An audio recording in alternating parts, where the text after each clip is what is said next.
Hi there. Yes, I am laying down today and I am wiped. I promise that this week I will keep my video post a little bit shorter. I did not mean to go to about 18 minutes last week, and I'll do my best to keep these under 10 minutes at most. And what I wanted to talk about today is the 90 and 90. Which for me ended up being 120 and 120. Now, one thing that I have thought about as I started this project and will continue this website is the fact that there may be some out there who are just terrified about going into a meeting room, and that's okay. When I first started recovery, I remember that it was the beginning of summer. Let's see, so my recovery date is June 11th, 2012. And that July, I ended up going out of the country on a trip. Um, it was me, two of our best friends, my husband, and one of our best friend's parents, and we all rented a house together down in Costa Rica, and stayed for 10 days, and it was amazing and beautiful, and so cheap, by the way, when you rent a house versus staying in the hotel. Anyway, I was concerned because how was I going to meet my 90 and 90? Initially, I was extremely determined to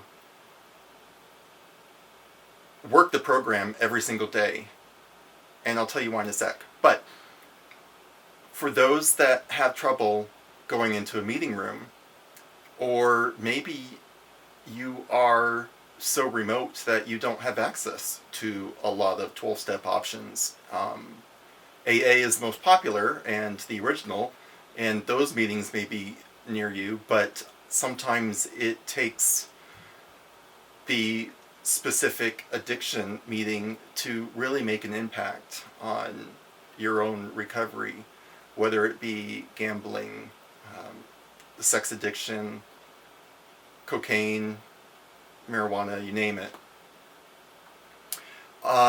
So what I did in preparation before the trip is there are quite a few online groups that meet.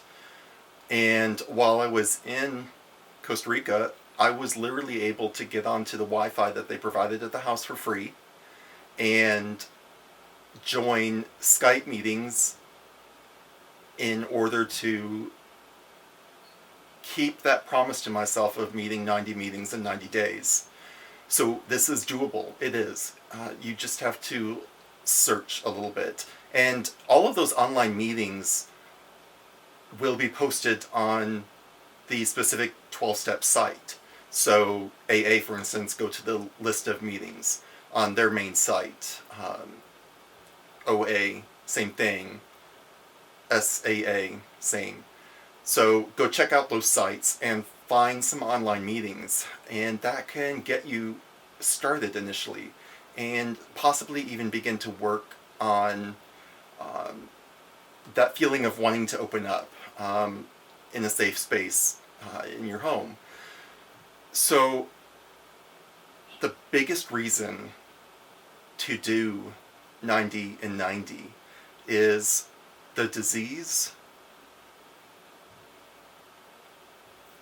Even if you've been doing this a short time, let's say you've had this addiction, whatever it may be, for just a couple of years, still, it only takes a short period of time for your brain and the disease to begin to create these pathways that are super familiar. And those drugs, whatever they may be, whether it's anonymous sexual partners or porn or gambling or food, alcohol, etc.,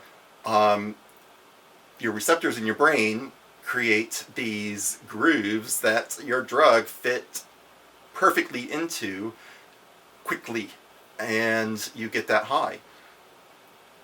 And by going to 90-90, you break that pattern and you disrupt the disease in the brain, and you begin to think clearly about what life could be like without doing whatever drug it is that you may be doing. So for me, I've talked about fake it until you make it in some of my posts, and that's almost what it's like initially. You just have to keep on going and make that commitment.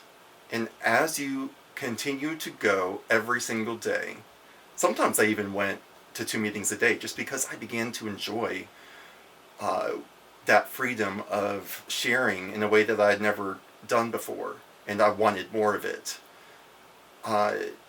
Hopefully that may happen to you as well. There's no telling. Again, I'm here to share my experience with it.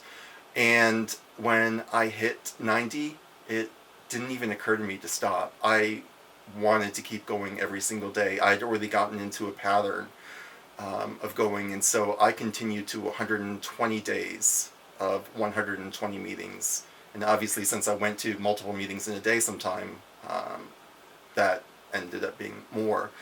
But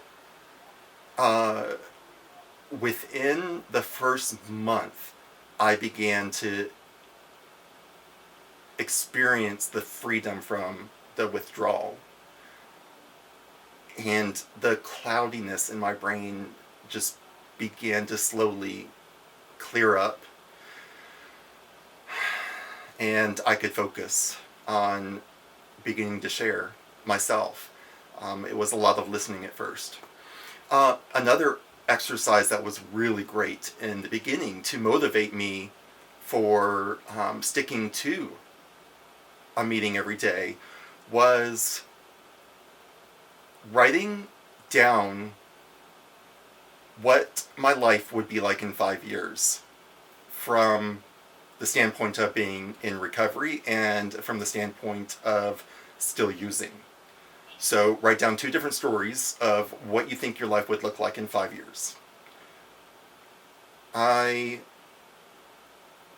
was terrified from reading my story of still being an addict after 5 years. In fact, I wrote that I probably would not have made it past another year. I mean, I was determined at the point of my hitting bottom to kill myself. Had the police not stopped me, I probably would have still gone through with that. But try that exercise. Write it down, type it down, whatever you're comfortable with, and see what that does to your perception of the goals that you want to meet in recovery and the freedoms that you're going to gain. It took a little time to figure out what my life would look like in 5 years, truly look like in 5 years in recovery. I am about to hit 4 years, and almost everything I wrote in that letter to myself, or that story to myself, has come true. And I can't imagine living any other way anymore. I wouldn't want to. I don't want to. And I keep that 5-year story as an addict close by to remind me of just what I have to lose and what could possibly happen. So I hope you find a meeting, whatever kind of meeting that meets your needs, and I hope you begin to understand that disease of the brain and how those receptors work. There's lots of studies out there. Google them. This really is a disease of the brain, and you've got to break it, and you've got to hit that pause button on the pleasure zones in the head when you use your drug, so that you can break that pattern, take a step back, and look at the mess and the insanity and the powerlessness. This is the Agnostic Addict signing off. I'm going to sleep here in a bit at Dark Post and getting a good night's rest. Take care.